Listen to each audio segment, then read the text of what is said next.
Bienvenue sur la planète des nombres. Voici le nombre 1. C'est un nombre très spécial. 2 multiplié par 1 égale 2. 3 multiplié par 1 égale 3. 100 multiplié par 1 égale 100. Tu choisis un nombre, n'importe lequel, tu le multiplies par 1, qu'est-ce que tu obtiens? Tu obtiens le nombre choisi au départ. On dit que 1 est l'élément neutre pour la multiplication. On va maintenant s'intéresser aux nombres rationnels. Par exemple, 3/4. Il est composé d'une barre de fraction. Au-dessus, il y a le nombre 3, c'est le numérateur, et en dessous, le nombre 4, c'est le dénominateur. On va lui donner un ami.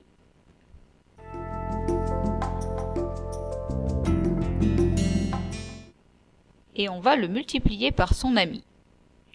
J'obtiens 12 sur 12, c'est-à-dire 12 divisé par 12, c'est-à-dire 1. On recommence avec 6 onzièmes, on échange le numérateur et le dénominateur, on multiplie les deux nombres obtenus, on obtient 66 sur 66, c'est-à-dire là encore 1. Allez, un dernier exemple. 743 sur 98. J'échange le numérateur et le dénominateur, je multiplie les deux nombres obtenus. Au numérateur, j'ai 743 multiplié par 98, ça fait beaucoup. Et au dénominateur, je me rends compte que j'ai exactement le même nombre. Si bien que je ne vais pas faire le calcul, je vais dire que j'ai un nombre divisé par lui-même, et le résultat de cette division, c'est 1. 1, ce nombre si spécial, rencontré lors de nos premiers pas sur cette fascinante planète des nombres. On récapitule? Depuis le début de la vidéo, je te parle d'amis. En fait, le mot mathématique adapté est inverse. 4/3 est l'inverse de 3/4, 11/6 est l'inverse de 6 onzièmes, 98 sur 743 est l'inverse de 743 sur 98. Ce qui caractérise l'inverse d'un nombre, c'est le fait qu'un nombre multiplié par son inverse est égal à 1. Les nombres entiers ont-ils un inverse? Par exemple, 6. 6 est égal à 6 divisé par 1, c'est-à-dire à 6 sur 1.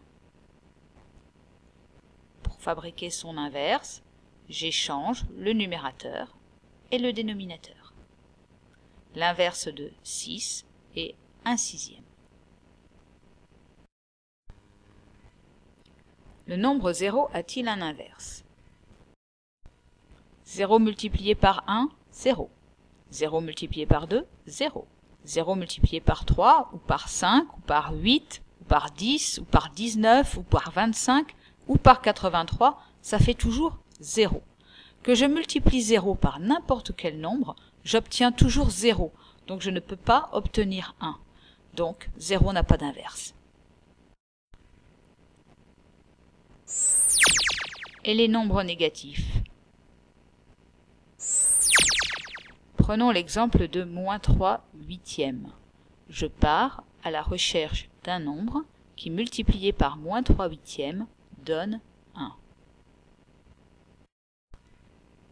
Pour la distance à 0, 8/3 est une évidence. Reste le problème du signe. Le résultat doit être 1, c'est-à-dire plus 1, c'est un résultat positif. L'un des deux facteurs, -3/8, est négatif. Pour avoir un produit positif, il faut que le deuxième facteur soit négatif lui aussi.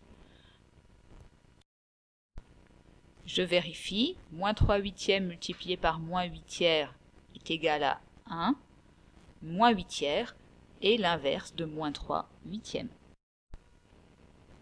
Pour résumer, un nombre multiplié par son inverse est égal à 1.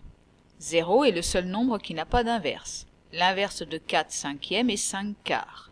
L'inverse de 3 est 1/3. Un nombre et son inverse ont le même signe.